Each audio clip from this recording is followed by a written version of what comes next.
Hello, my dears. Tonight's story follows Naomi, who is publicly betrayed at an elite women's club, only for the rich ladies to choose her as their new favorite. Because sometimes being chosen becomes dangerous before it becomes freedom. The first time the rich ladies called me their little favorite, I was standing in a service hallway with champagne spilled down the front of my dress, and my girlfriend's hand resting on my best friend's bare lower back. I remember that detail more clearly than the music, more clearly than the chandelier light, more clearly than the way everyone stopped pretending not to stare. Her hand was relaxed there, familiar, possessive in that absent way people touch what they have already decided belongs to them. Corinne did not snatch it away when I saw it. She did not look ashamed. She looked annoyed, as if I had arrived too early to my own humiliation and ruined the timing. Behind her, Evie lowered her eyes. Evie, who had eaten instant noodles with me during the winter, I could not afford heat. Evie, who knew I was saving every spare dollar to keep my tiny alteration studio from closing. Evie, who had held my face 2 months earlier and told me that Corinne was lucky to have someone who loved so completely. She wore emerald silk that night, a color I had chosen for her, because I thought it made her look brave. I did not know then that bravery and betrayal could borrow the same shade. The gala belonged to the Aureate Room, a private women's club so old and expensive that even the dust seemed inherited. I was not a member. I was not a guest. I had been hired to repair a torn antique gown before the final toast, then kept backstage because the club secretary discovered I could also pin hems, rescue broken straps, and coax shape back into wilted corsages with wire and patience. I had spent 6 hours saving other women from small disasters, while my own walked toward me wearing perfume and lies.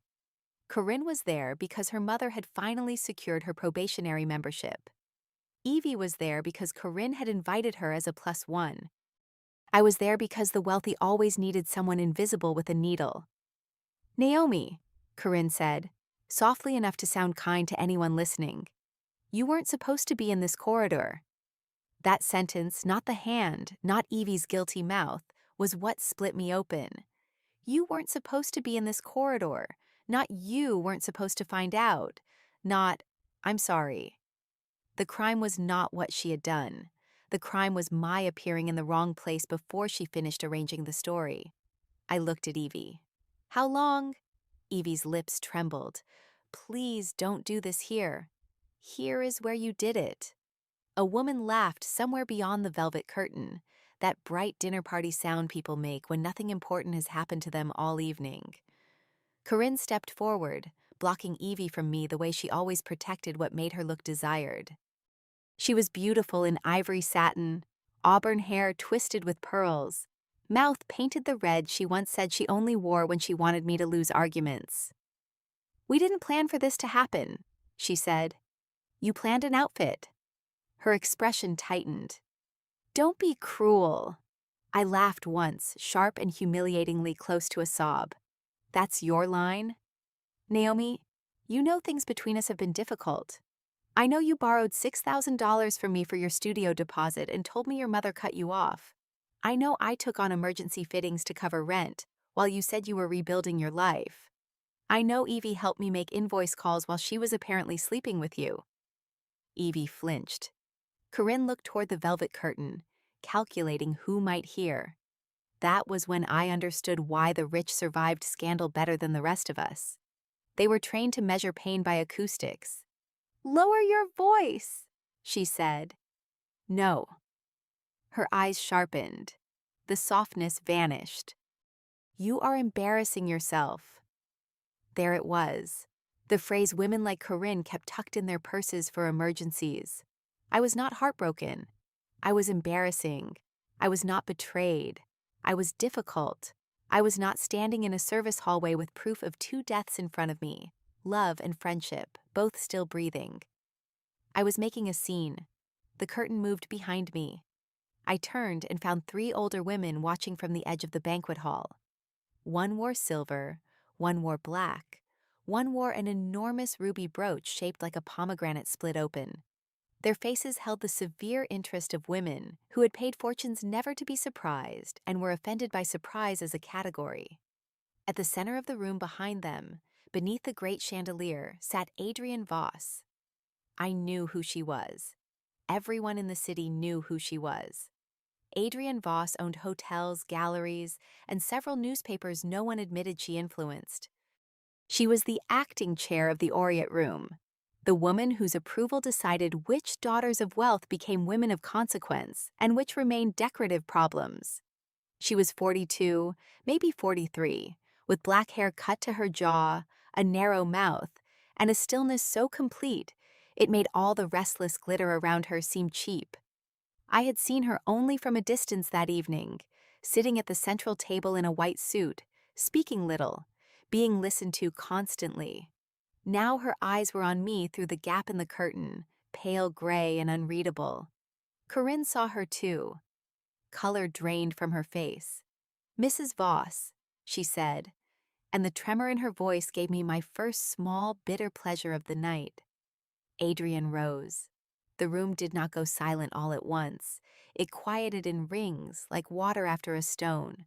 By the time she reached the corridor, even the musicians seemed to be playing more carefully. "What happened to your dress?" she asked me. Not "Why are you crying?" Not "What is going on?" Not "Are you causing trouble?"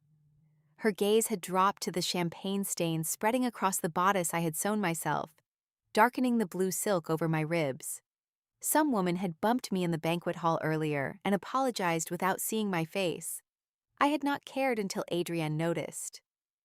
"I was in the way," I said. "No," she replied. "You were made to feel so." Corinne swallowed.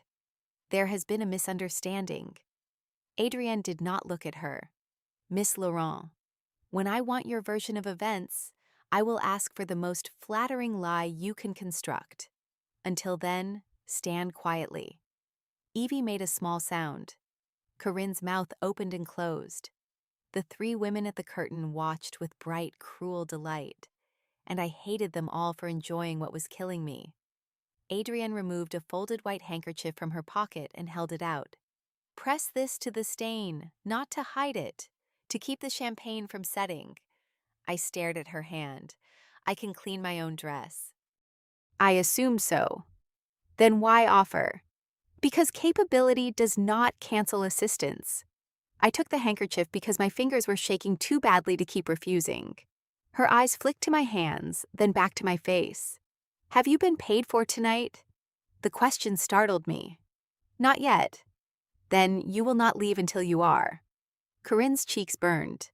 "Mother will handle the invoice." "Your mother is not chair tonight."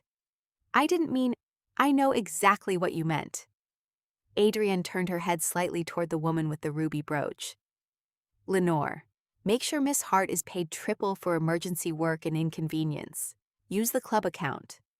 Triple. My mind caught on the word with pathetic practicality. Triple meant rent.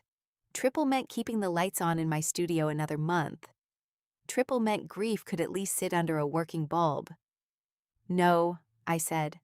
"I don't want pity money." Adrienne looked at me then, fully. The corridor narrowed around her attention.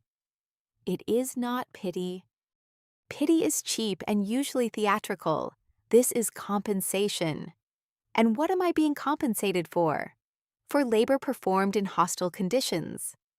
I should not have smiled. It came out anyway, trembling and small. Corinne saw it and hated me for it. Adrienne saw it too. Something unreadable shifted in her face, gone before I could name it. Then she stepped aside, creating a path that led away from Corinne and Evie, away from the curtain, away from the watching mouths. "You may use my office to repair yourself before you go." "I don't need to repair myself." "No," she said very quietly, "but you may want privacy to decide what remains intact." That was the first mercy anyone offered me without trying to own my reaction. I walked past Corinne without looking at her. Evie whispered my name. I kept walking. The three women at the curtain parted. As I entered the banquet hall, every eye moved away too late. I crossed the marble floor in my stained blue dress with Adrienne Voss beside me, not touching me, not shielding me, just matching my pace as if I were not a ruined girl being escorted out, but a woman entitled to arrive wherever she chose. Her office was on the second floor, hidden behind a library with locked glass cabinets and old portraits of women who looked like they had survived wars politely. The room smelled of leather, rain, and white lilies. She opened the door and let me enter first. Inside, a low lamp glowed beside a long desk. A decanter sat untouched on a sideboard. City lights shimmered beyond tall windows. "There is a washroom through that door," she said. "There is a sewing kit in the left drawer, though I suspect yours is better. I carry my own." "Of course you do." The phrase should have sounded amused. Instead, it sounded like approval, and my throat tightened dangerously. Adrienne placed a card on the desk. "If Corinne or your friend attempts to leave without returning any property, call this number." I looked down. Her name was embossed in black. "You know Corinne. I know her mother. I know her type better. She owes me money." I guessed. "Do all wealthy girls borrow from women they plan to discard?" "No," Adrienne said. "Some steal more creatively." I laughed again, this time with tears in it. She did not move closer. That steadiness began to feel like another kind of coat around my shoulders. I hated needing it. I hated that she seemed to know. "I should go," I said. "You should sit first. You're very comfortable giving orders." "Yes. At least you admit it. I find false humility inefficient." The absurdity of that, delivered with perfect calm by the most intimidating woman I had ever met, pulled a real laugh out of me. It broke the last thin wall holding back tears. I turned away too late. My face crumpled. I pressed my fist to my mouth, ashamed of the sound that escaped. Adrienne turned toward the window, not away in dismissal, a way to give me privacy while staying close enough to be present. I cried in the office of the Aureate Room chair while rich women drank champagne below, and my ex-girlfriend rewrote me in whispers. The world did not end. That surprised me most. When I stopped, Adrienne said, "There are 3 facts you should keep tonight." I wiped my face with her handkerchief. "Only 3? More may be added later. 3 is manageable while devastated." "Fine. What are they?" 1. She humiliated herself more than she humiliated you. 2. Your friend's betrayal hurts because friendship is often more intimate than romance. Do not let anyone call it secondary. 3. You will be tempted to prove you are not pathetic by accepting any invitation that makes you look chosen. Be careful which rooms you let cure you. I looked at her reflection in the dark window. "Is this room dangerous?" "Yes. At least you admit that too." Her gaze met mine in the glass. "I am not safe because I am harmless, Miss Hart. I am safe because I know the harm I am capable of and choose restraint." No one had ever introduced herself to me like that. No one had ever warned me away while opening a door. I should have listened better.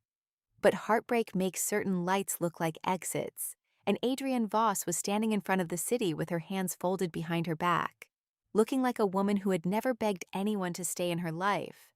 I wanted to be near that kind of power so badly it frightened me.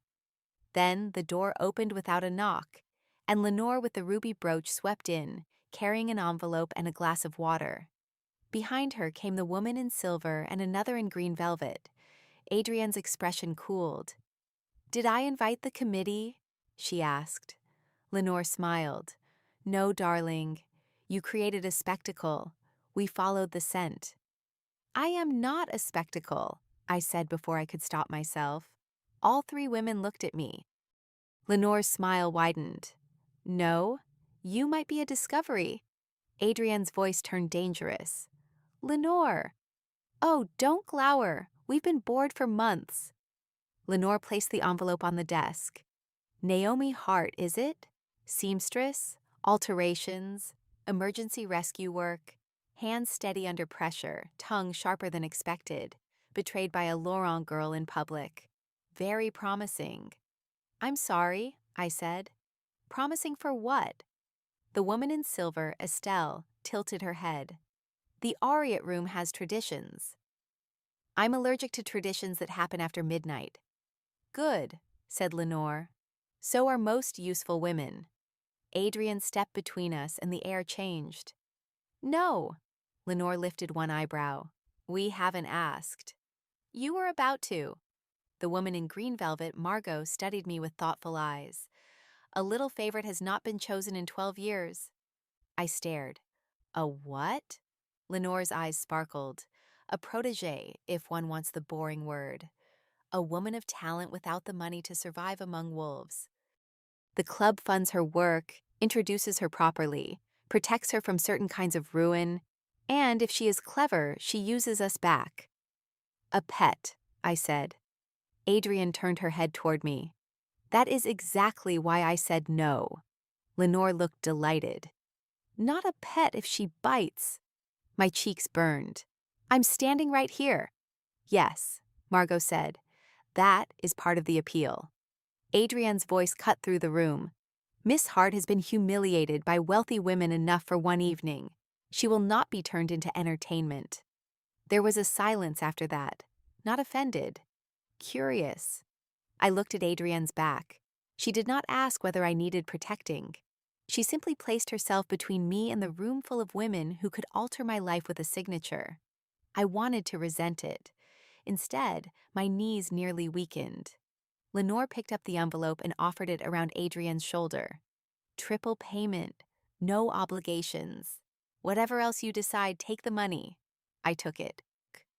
Practicality, again, saved what pride would have burned. Estelle's gaze slid over my stained dress, my wet lashes, the needle case in my hand. "Come to tea tomorrow," she said. No decision, just tea. Adrienne turned sharply. "Estelle." "What? Tea is not a contract unless the English are involved." I should have refused. I knew that. I should have gone home, blocked Corinne, sent Evie one devastating message, slept for a week, and avoided the Aureate Room forever. Instead, I looked at the envelope in my hand, thought of rent, debt, Corinne's smirk, Evie's stolen emerald silk, the way my name had sounded like something disposable in their mouths. "What time?" I asked. Adrienne closed her eyes for 1 second. Lenore smiled like a knife catching chandelier light. "Noon." That was how the Rich Ladies Club chose me as their new little favorite. Not with a crown, not with a contract, but with champagne on my dress, tears drying on Adrienne Voss's handkerchief, and the terrible relief of being wanted by women who looked at ruin and saw possibility. I did not sleep that night. I lay on the narrow couch above my alteration studio with my shoes still on, watching rain slide down the skylight and listening to my phone vibrate itself into a small, frantic animal on the floor. Corinne called 12 times. Evie called once. The group chat, which had been cheerful all afternoon about dresses and traffic, and who might be seated near which donor, became a graveyard of careful messages. "Hope everyone got home safe. What a strange evening. Naomi, let us know if you need anything." "Need anything" was the phrase people used when they wanted to offer comfort without involving themselves in justice. At dawn, I blocked Corinne, unblocked her long enough to send one message about the debt she owed, then blocked her again before I could watch whether she read it. Evie sent a paragraph so long I only saw the first line. "I know this sounds unforgivable, but I never meant to take her from you." I turned the phone face down. Some sentences should not be allowed to breathe indoors. My studio below was barely 600 square feet, with 2 fitting rooms, a wall of thread sorted by color, an old industrial machine I had bought from a retired costume designer, and a rent notice folded under a magnet shaped like a strawberry. Heart and hem had been my grandmother's dream before it became mine. She had stitched wedding gowns for women who would not let her enter through front doors, and she had done it with such brutal perfection that their daughters came back years later pretending they did not remember the insult. When she died, She left me the sewing machine, her scissors, and the ability to turn panic into precise stitches. Unfortunately, landlords preferred money. At 10, my assistant Joe arrived with coffee, a croissant, and the expression she usually reserved for broken zippers on bridesmaids. She was 26, built like a dancer, and loyal in the way feral cats are loyal after choosing one porch. "I brought food and emotional surveillance," she announced. "Where is the body?" "Which one?" "Good, plural rage, very healthy." I told her everything while she steamed a wrinkled bridesmaid dress and swore in 3 languages.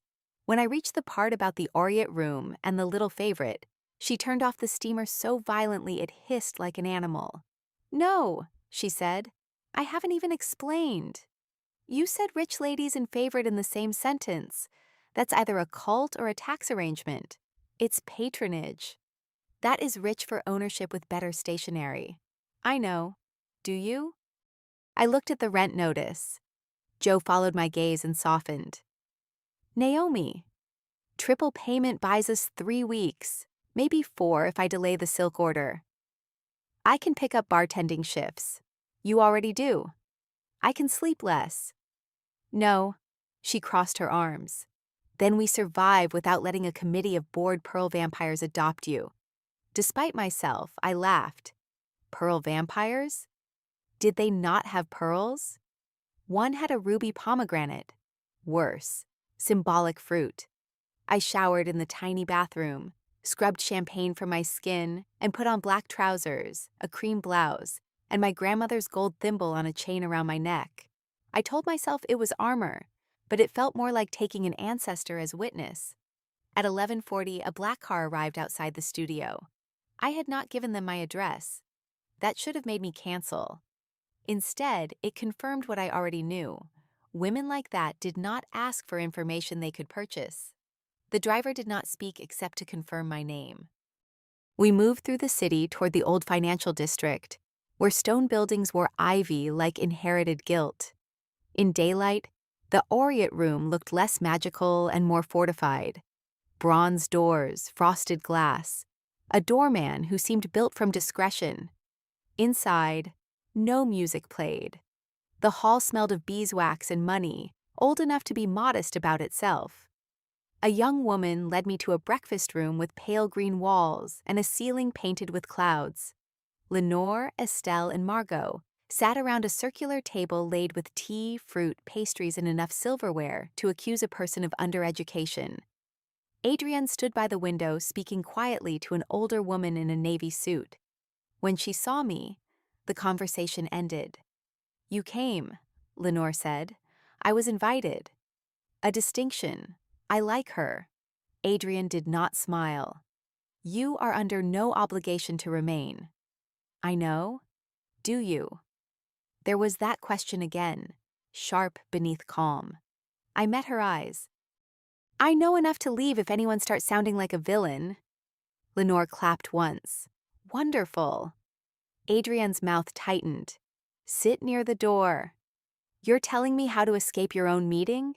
"Yes." "Are you always this reassuringly alarming?"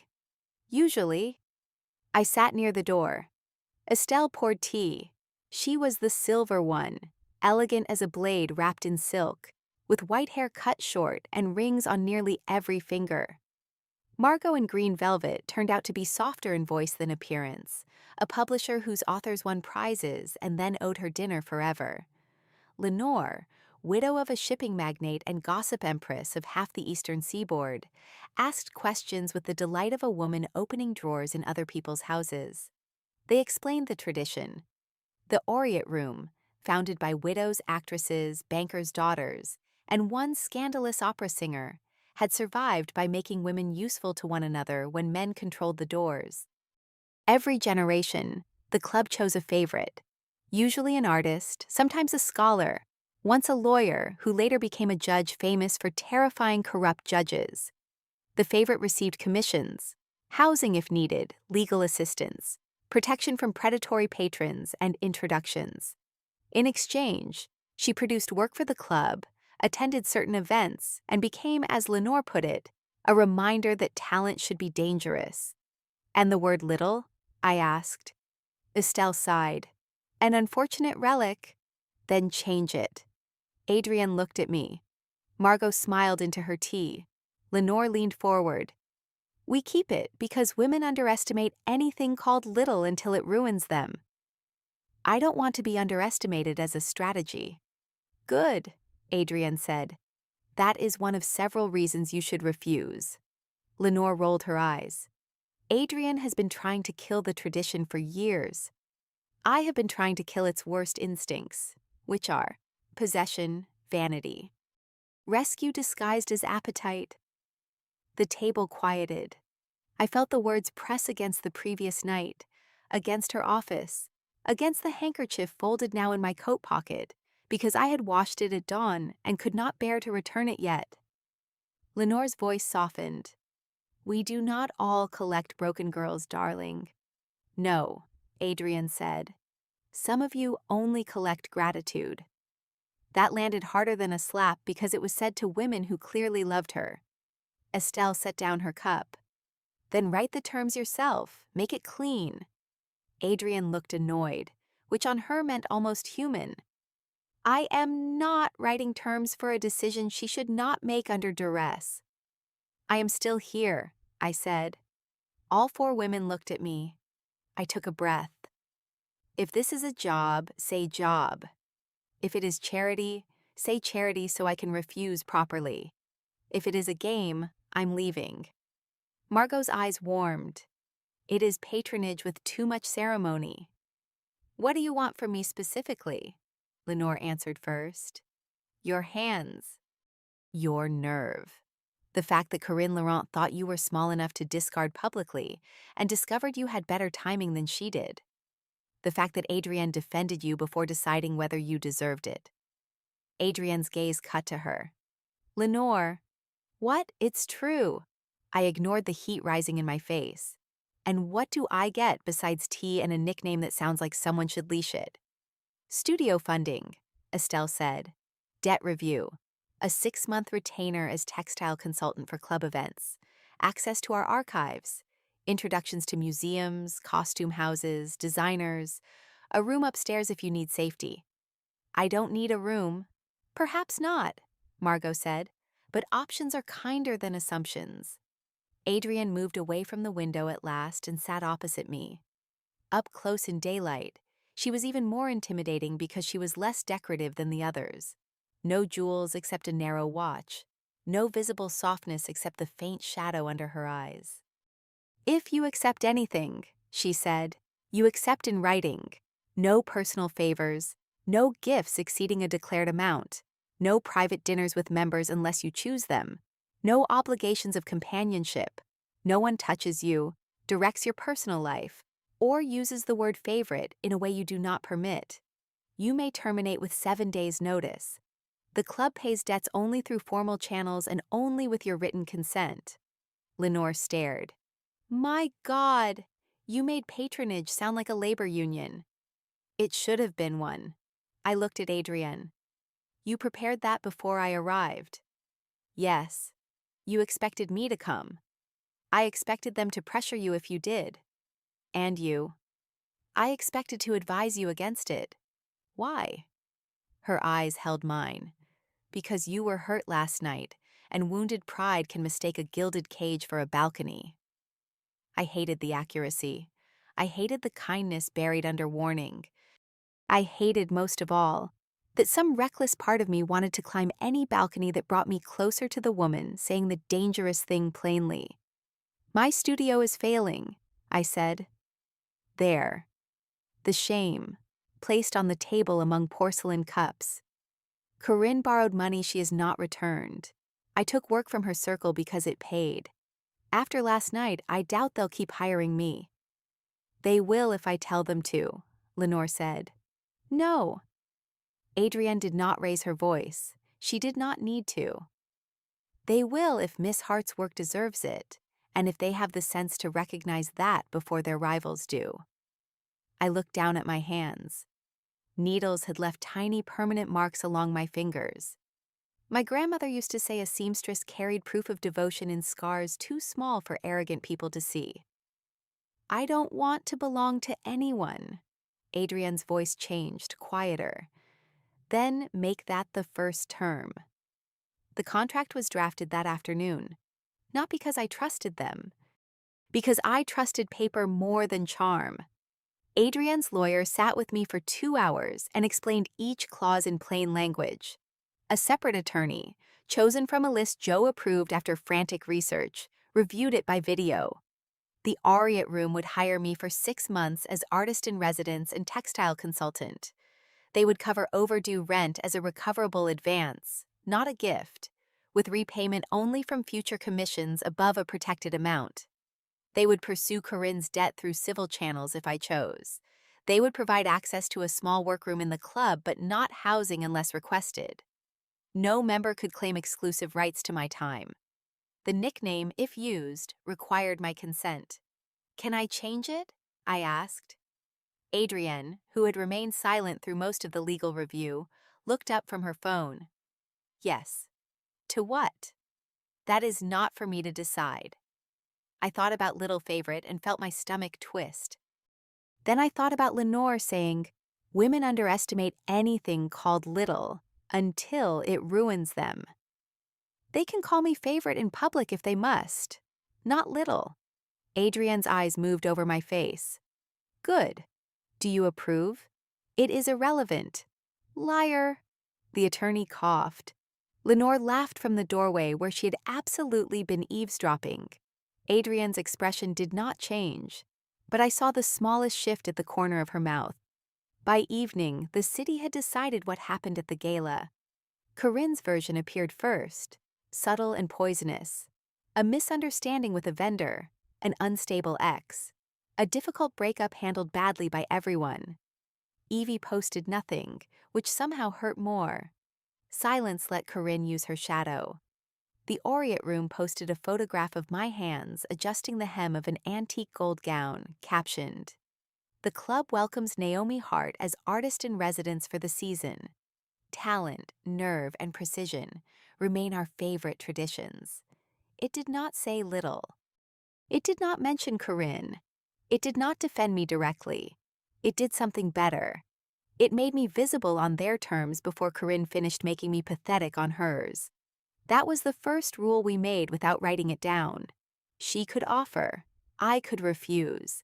If she forgot, I would remind her. If I forgot I had the right, she would wait. The workroom became my refuge. It was tucked behind the archive, with north-facing windows, a long cutting table, old dress forms, and cabinets full of fabric donated by dead members with excellent taste. I spent hours cataloging torn lace, stabilizing beadwork, sketching designs for the winter masquerade that would become my largest commission. Adrienne visited too often to pretend coincidence. She came with contracts, then tea, then a question about a torn sleeve that did not require the chair of the club to personally investigate. She never stayed long. She never sat unless invited. She never touched my work without permission. "You don't trust this place," I said one evening after finding her in the doorway, watching rain glaze the windows behind me. "I trust institutions to become hungry." "And people?" "Less. Do you trust me?" She looked at my hands on the table. I had been pinning black lace over ivory silk, building a bodice that looked like night swallowing a pearl. "I trust you to know when you're angry. I do not yet trust you to know when you're lonely."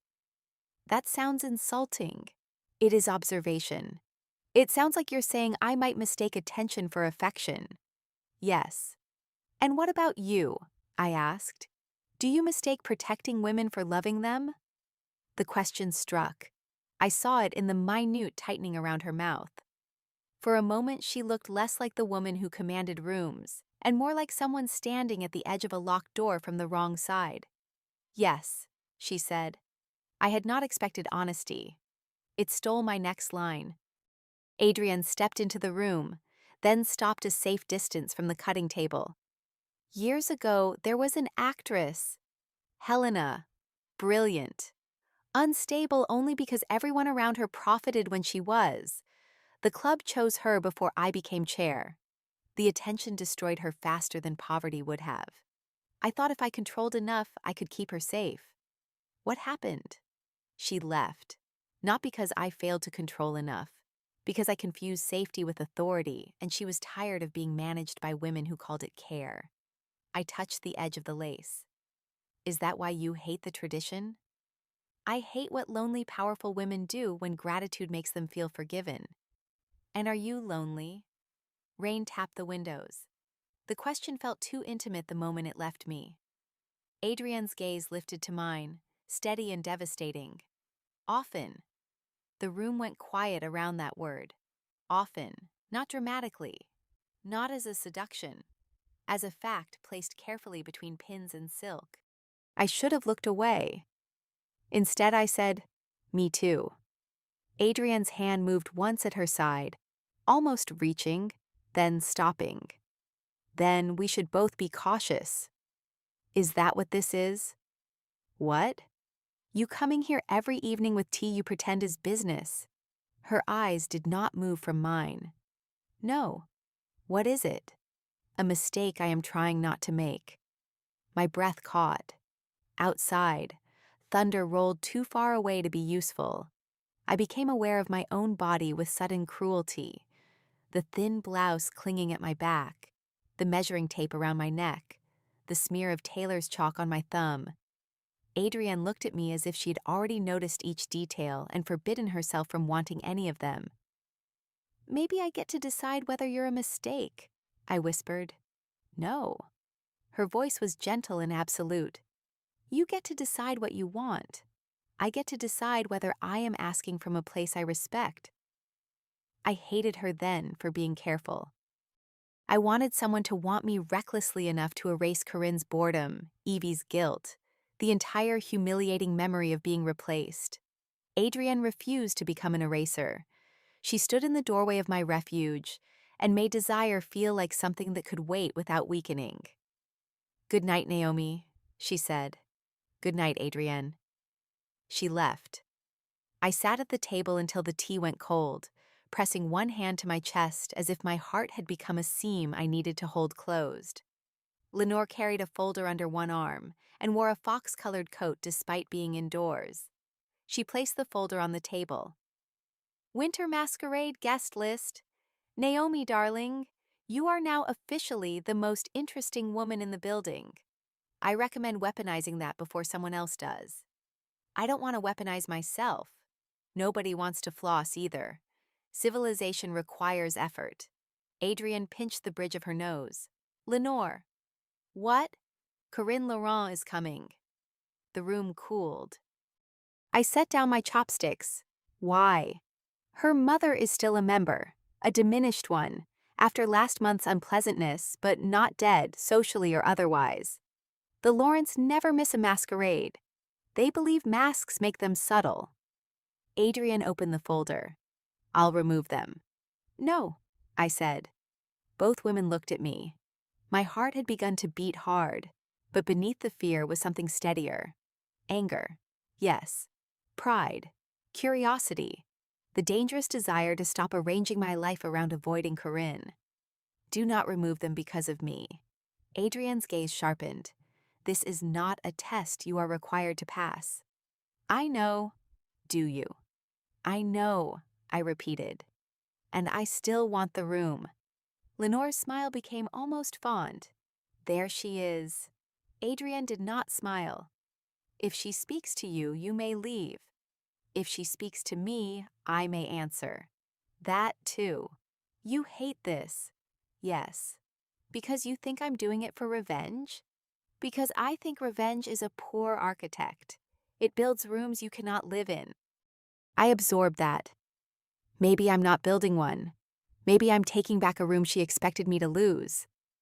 Adrienne studied me for a long moment. "Then I will not remove her." "Thank you." "But I will remove her if she becomes cruel." "Ask first." Her jaw tightened. Then, quietly, "I will try." The winter masquerade became the center of everything.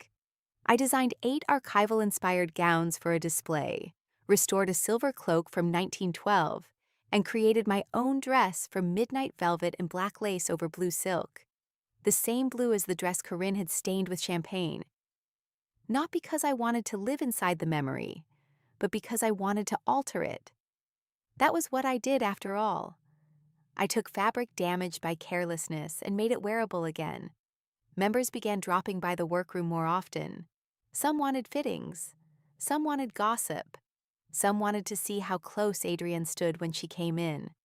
Estelle brought me rare buttons from Paris. Margot sent a stack of books about queer patronage and women's clubs with notes in the margins. Lenore asked if I had considered accepting bids for the first dance at the masquerade, and Adrienne threatened to resign from something unspecified. The nickname changed despite my terms. Favorite became darling favorite, then our favorite, then, in whispers, the favorite Voss guards like a locked drawer. I pretended not to hear. Adrienne did not pretend. She corrected people with such cold precision that even Joe, who came to help with final fittings, muttered, "Okay, I see the appeal." "There is no appeal," I said, pinning lace. "Boss," she told a Duchess-adjacent woman that affection is not a hunting license. I nearly proposed. "She's not Duchess-adjacent. Her husband owns parking garages." "That's worse, urban nobility." I stabbed a pincushion too hard. Joe softened. "Are you scared?"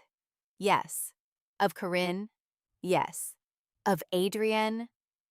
I glanced toward the door, though Adrienne was not there. "More." Joe leaned against the table. "Because you like her?" "Because I like how I am around her." "That sounds nice." "It's terrifying. She makes me feel responsible for my own choices. Corinne always made everything feel inevitable. Like if I was hurt, it was because I failed to understand what sophisticated people already accepted. Adrienne keeps asking what I want, and I don't always know. Then maybe not knowing is allowed. Since when are you wise? I contain multitudes and unpaid invoices. 2 nights before the masquerade, I found Adrienne alone in the archive. The club had closed early because of snow. The building was unusually quiet, all thick carpet and old heating pipes, chandeliers dim to amber. I'd been searching for a box of jet beads. She stood at the far end of the archive near a glass case containing a 1920s wedding suit, worn by 2 women who had called themselves business partners in public and wives in letters. Adrienne's hand rested lightly on the glass. "You look haunted," I said. She did not turn. "This room is full of women who survived by hiding in plain sight. And yet you keep their secrets in glass. It is the contradiction of every archive. Preservation can resemble captivity." I moved beside her. The suit was cream wool, narrow and elegant, with a satin lapel. 2 rings lay on velvet beneath it, simple gold bands. A placard described lifelong companions. Someone had crossed out companions lightly in pencil and written cowards beside it. I wondered which archivist had risked the honesty. Adrienne's reflection hovered in the glass beside mine. "My mother hated this display." "Why?" "She said it romanticized compromise. I thought it romanticized endurance. Now I think both are incomplete." "What do you think love should be then?" She turned toward me. In the dim archive, her gray eyes looked darker. "A door that opens from both sides." I could not breathe for a second. "Adrienne." "Yes?" "Are you still trying not to make a mistake?" "Yes." "And?" "I am failing." The silence after that was not empty. It filled with everything we had refused to say. Soup, handkerchiefs, contracts, rain on workroom windows, my hand over hers, her warning me away from cages while standing in one of her own. I stepped closer. She did not move.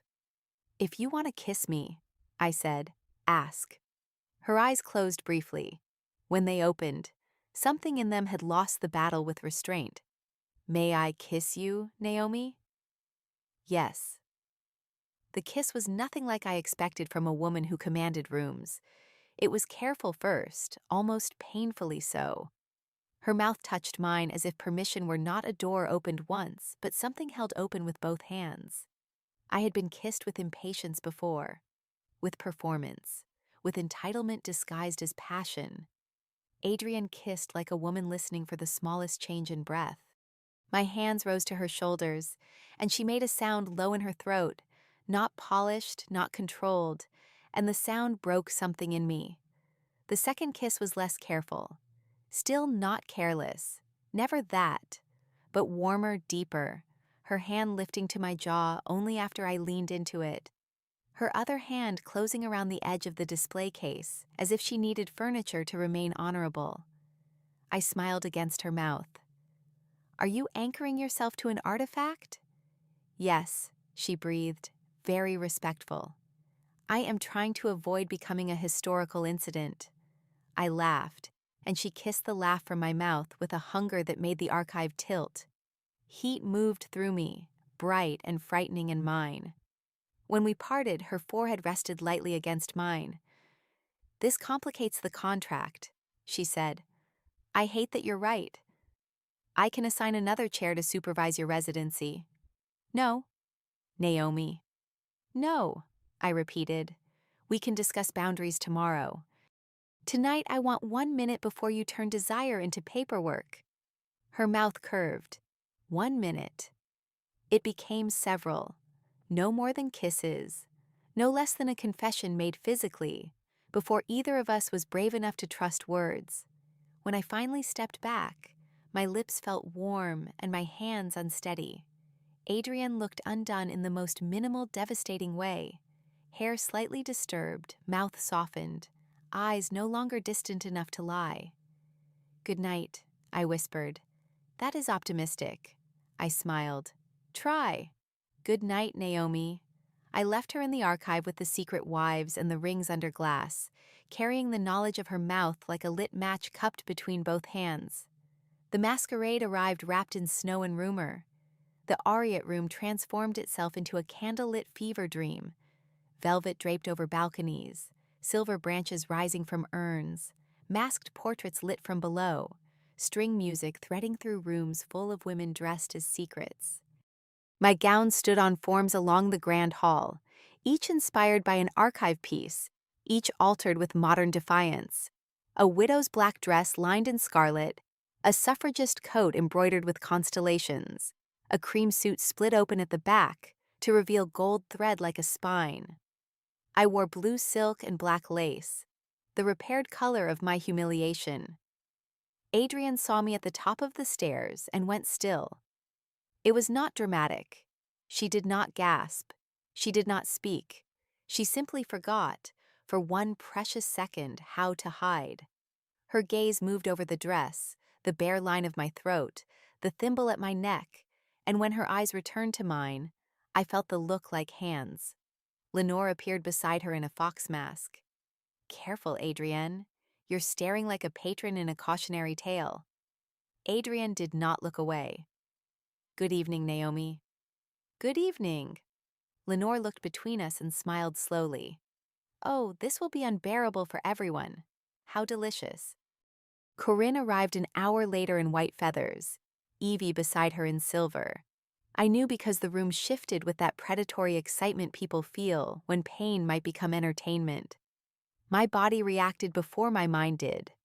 Stomach tight, palms cold, breath shallow under the mask. Adrienne was across the hall speaking with Estelle. She looked up immediately, as if some wire connected my fear to her attention. I gave the smallest shake of my head. Not yet. She stayed where she was. That was how I knew she loved me, though neither of us had said it. She wanted to cross the room. She did not. She let me stand. Corinne approached during the first dance set, mask lifted, smile sharpened for an audience. "Naomi, the dress is impressive." Did the club pay for the confidence too? I felt the old wound open, but not as wide. No, that was earned. Evie stood behind her, eyes wet. I looked at her only once. It was enough to see that whatever fantasy she had built with Corinne had become less glamorous up close. Good. Not enough to heal me. But good. Corinne's gaze slid toward Adrienne. I should have guessed Voss would enjoy a project. Careful, I said. Her eyebrows rose. Are you threatening me now? No. I'm warning you that people are listening, and you are worse at this than you think. That struck. Corinne had always believed herself skilled because people chose politeness over honesty. In a room of masks, her naked spite looked clumsy. She's using you, Corinne said softly. They all are. You think you're special because bored women are clapping? They'll replace you when the next tragic little thing appears with better cheekbones. The word little landed with old force. Not because I believed her, because she had found the bruise the club had not made but could still press. Evie whispered, Corinne, stop. Why? Corinne snapped. It's true. I looked at Evie. Is it? She flinched as if I had struck her. Naomi. No, you stood behind her last time. Stand somewhere honest now. The music continued around us. Women slowed. Masks turned. Adrienne was moving now, not fast, not dramatic, but with the inevitability of weather. Evie's face crumpled. I'm sorry, she said. I was jealous of you, not just because of Corinne. Before that, you always made things from nothing, and people loved you for it. I wanted to be chosen without having to build myself first. Corinne saw that and used it. But I let her. Corinne stared at her. Evie. No. Evie stepped away from her. No more. The room exhaled. Corinne's face went cold. How touching. Now everyone can applaud Naomi's little redemption. Adrienne arrived beside me. She did not step in front. Her hand did not touch my back. She simply stood close enough for the room to remember I had allies, and far enough for my voice to remain mine. Miss Laurent, Adrienne said, your mother requested discretion tonight. You have not inherited her skill. Corinne's mouth tightened. This doesn't concern you. It concerns the club. Miss Hart is our artist in residence. And your favorite? Silence. There it was, thrown like a glass. The whole room waited to see whether I would blush, whether Adrienne would deny, whether scandal would finally find its shape. Adrienne turned her head toward me. Would you like to answer, or shall I? A choice. In public, under chandeliers, with every hungry eye watching. I loved her then, not because she could ruin Corinne, because she asked. I lifted my mask from my face. Yes, I said. I am the club's favorite this season. I earned the residency with work. I signed a contract with terms. I can leave whenever I choose. No one here owns me. Not the club, not its members, not the woman who betrayed me and now wants to call my survival embarrassing because it did not require her permission. Corinne went pale. I turned slightly, letting the blue silk catch the candlelight. You spilled champagne on this color and thought it would stain forever. I remade it.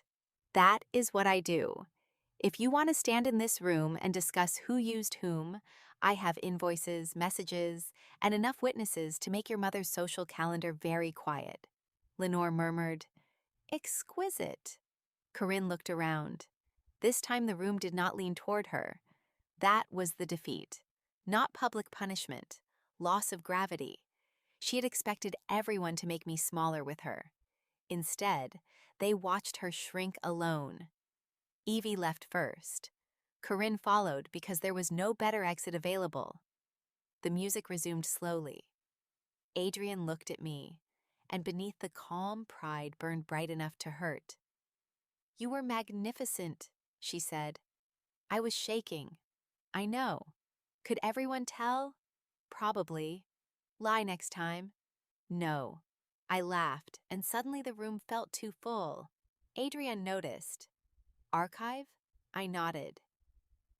We slipped away from the masquerade into the quiet archive, where the secret wives waited under glass. My hands shook harder once the door closed. Adrienne stood near me, not touching. You can fall apart now, she said. I don't want to. I know. I want to feel powerful. You were. I want to feel it in my body. Her gaze changed. Heat, concern, restraint. Naomi. I don't mean. I stopped, frustrated, embarrassed, alive with adrenaline and grief. I mean, I want to stop feeling like every room gets to decide what I am. I want to be touched by someone who asks. I want to remember that wanting can belong to me. Adrienne's breath left her slowly. Are you asking me? Yes. What are you asking for? The question made my face burn. It also steadied me. Kiss me. Take me home if you want. Stop if I say stop. Keep asking. Don't treat me like I'm breakable, but don't forget I was broken.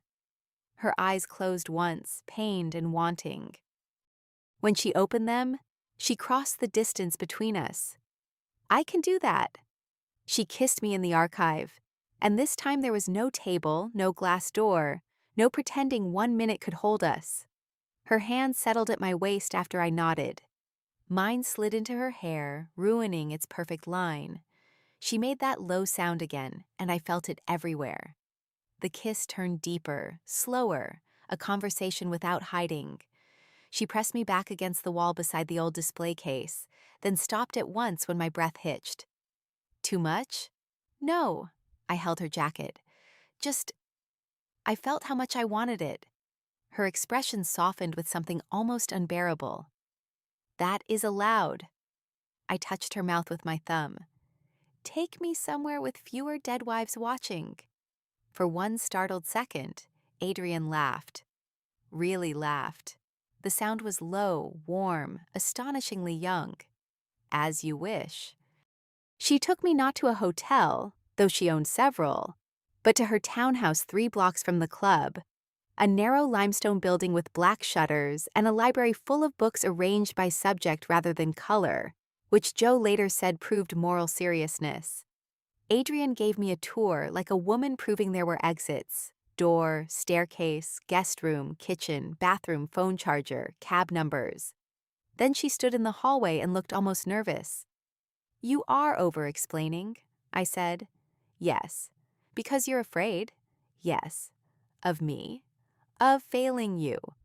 That stripped the night of all performance. I stepped close and took her hand. Then listen. I am. Good. The rest of that night belonged to us, but not in the crude way gossip would later try to imagine. It was not conquest. It was not reward. It was a slow unmaking of fear. Adrienne kissed the inside of my wrist where pins had marked me. I unbuttoned her shirt 1 button at a time and watched her composure leave in careful breaths. Every boundary was spoken. Every yes felt like something we built, not something taken. When the city lights dimmed beyond her curtains and desire finally carried us beyond words, the door remained unlocked from my side. That detail mattered. It still matters. Spring turned the club's garden green behind its high walls. My residency was extended, then converted into a commission for a permanent textile exhibition. Hart and Hem moved to a larger studio with windows facing south. Joe got a raise and cried in the supply closet for 11 minutes. I hired 2 apprentices, both women from the community college program, where my grandmother had once taught night classes. The Aureate Room began using artist in residence instead of favorite in official materials, though Lenore still called me darling favorite when Adrienne was near enough to glare. My relationship with Adrienne did not become simple. She was still controlling by instinct, restrained by practice, and occasionally insufferable about nutrition. I was still proud, defensive, and capable of interpreting a delayed text as emotional abandonment if I was hungry enough. We argued. Carefully at first. Then, honestly. The first real fight happened because she arranged security for my new studio after a threatening message from one of Corinne's friends without telling me. I was furious. She apologized without excuses, then stood there looking so miserable that I almost forgave too quickly. No, I said.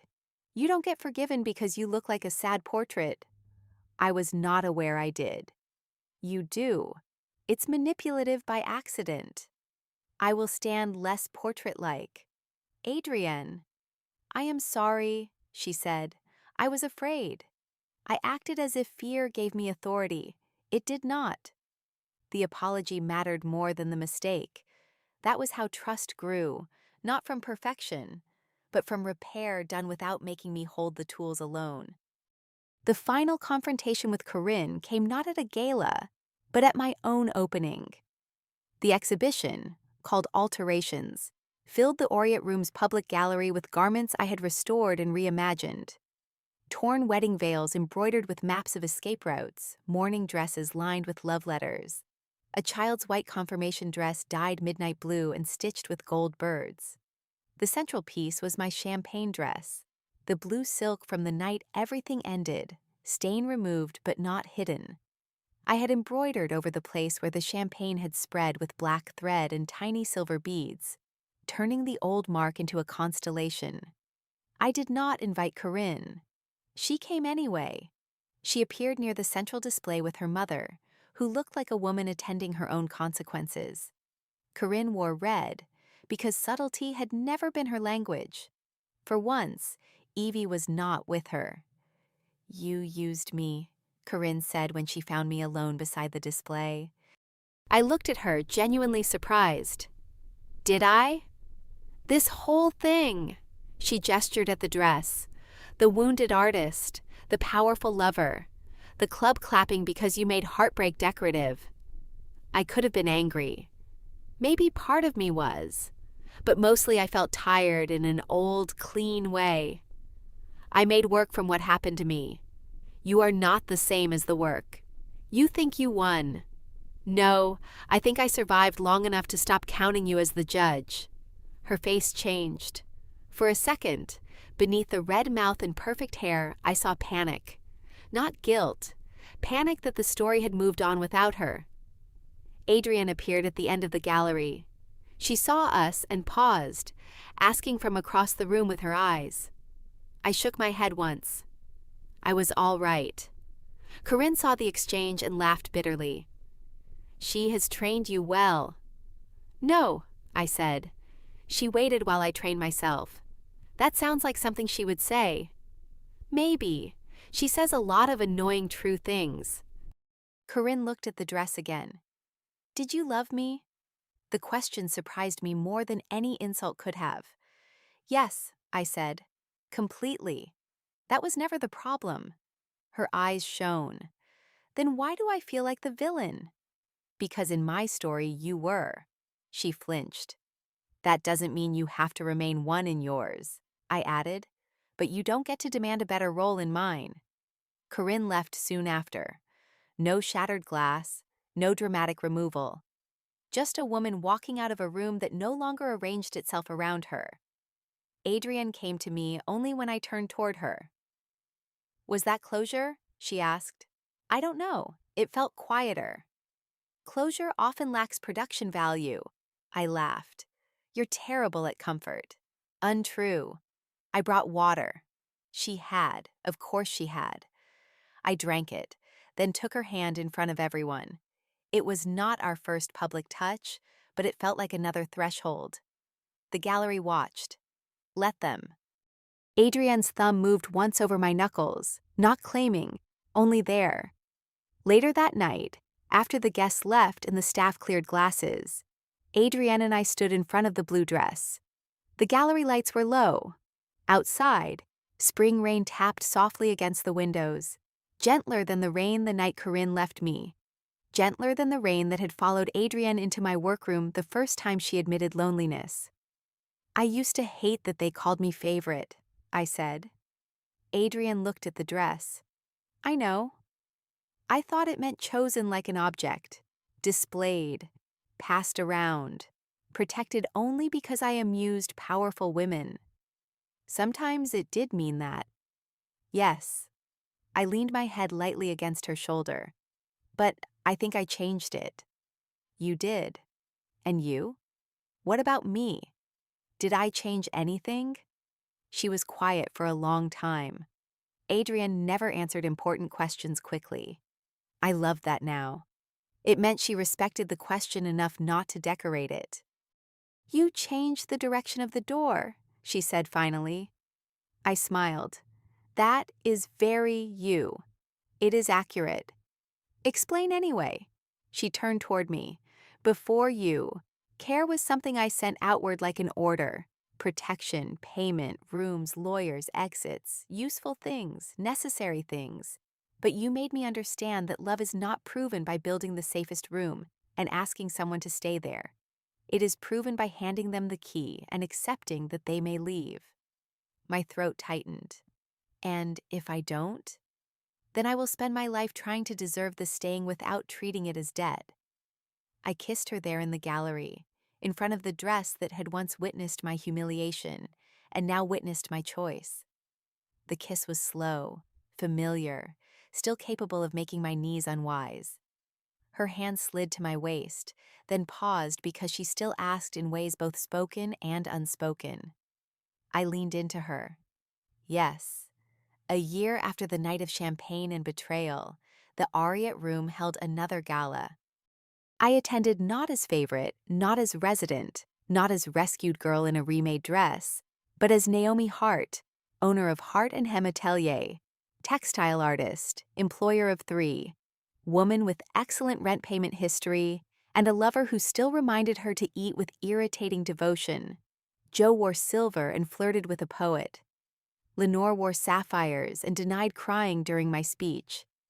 Estelle informed 3 donors that my prices had doubled. Margot introduced me to a filmmaker. Adrienne stood near the edge of the room, watching me with a softness that would have ruined her reputation if people had been brave enough to mention it.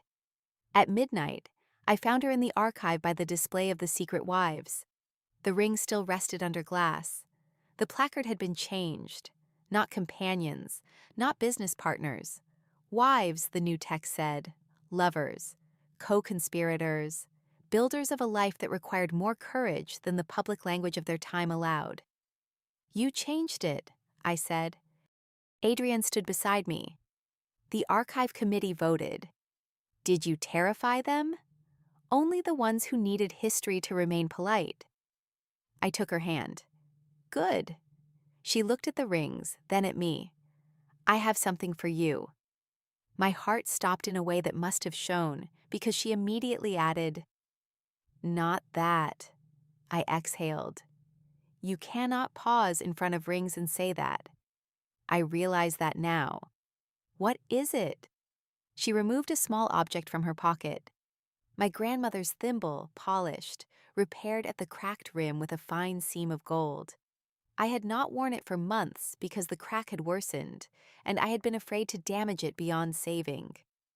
I found a metalsmith who restores antique tools, Adrienne said. I should have asked before taking it from the chain. Joe assured me you would forgive the theft if the result was good. Joe is dangerously confident.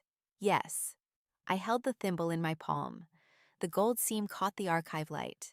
Not hidden. Honored. My eyes burned. You repaired it. No, Adrienne said. Someone skilled repaired it. I merely paid and worried. I laughed through tears. That sounds like you. I know it is not a ring. It's better. I looked at her. It means you know what matters to me. Her face softened in that restrained, devastating way that still made me nervous. Not from fear anymore, but from the body's recognition that love had entered the room. Naomi. Yes? May I ask something that is not in front of these rings by accident? I smiled. You may. Come home with me tonight. We already live together half the week. More than half. Adrienne. I am not asking from logistics. Her thumb brushed my hand. I am asking because every room is better when I know you might walk into it.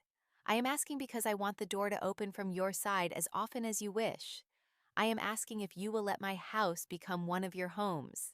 No audience, no committee, no nickname, no contract.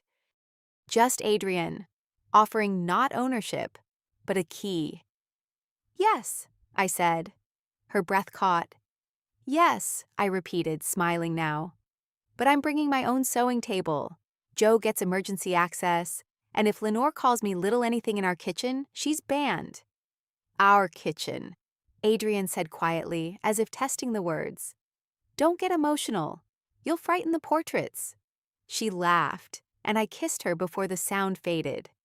The rings under glass kept their old secrets. We made our own. I used to believe being chosen was dangerous because the people who chose me first treated love like a spotlight they could switch off whenever someone prettier stepped into range. Corinne chose me until she chose Evie. Evie chose friendship until envy offered her a more flattering mirror. The club chose me because I looked like talent wrapped in scandal. And for a while I feared they would dress me in gratitude and call it rescue. But choice, I learned, was not the same as possession. A real choice remained alive after the first yes. It could be renewed, refused, repaired. Spoken again in kitchens, archives, studios, and beds, where no one mistook tenderness for debt.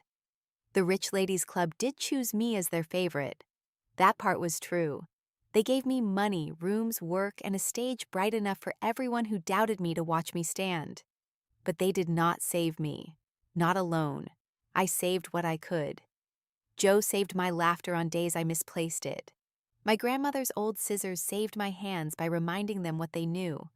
And Adrienne, cold Adrienne, careful Adrienne, dangerous only because she understood the shape of power and refused to use it carelessly, saved nothing I did not place willingly in her hands.